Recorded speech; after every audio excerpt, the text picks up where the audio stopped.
আসসালামু আলাইকুম।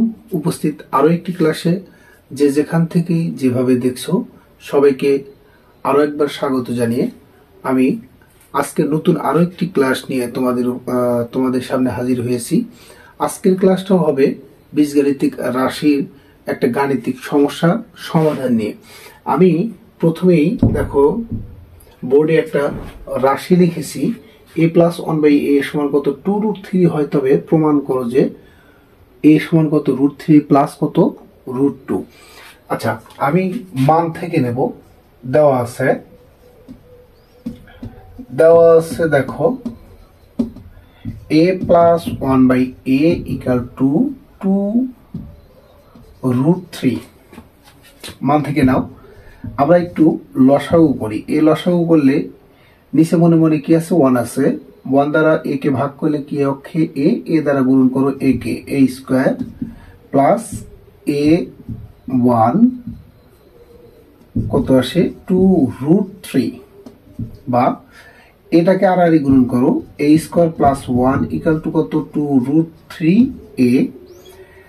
এখন যদি আমি এটাকে বামে নিয়ে আসি, দেখো তো a square minus 2√3a plus কত 1 ইকাল টু কত 0। তাহলে এখান থেকে খেয়াল করো যে আমি এখান থেকে যদি আমি a মাইনাস b হোল স্কয়ারের সূত্র বানাইতে যাই, কি করতে হবে, a স্কয়ার মাইনাস 2। a বলতে কি, a বলতে a, b বলতে কত √3 প্লাস কত b স্কয়ার √3 স্কয়ার। এখানে খেয়াল করো √3 কিন্তু আমাদের বাড়তি মান আসছে। এই বাড়তি মানটুকু আমাদের কি করা লাগবে, বাদ দেওয়া লাগবে।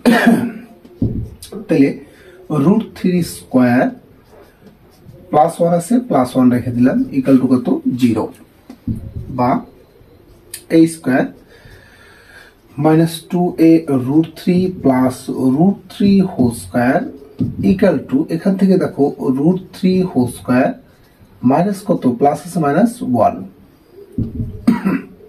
তাহলে a minus b whole square, a minus কত √3 whole square equal to root এবং স্কয়ার কাটে 3 minus 1 a √3 whole square equal to কত 2।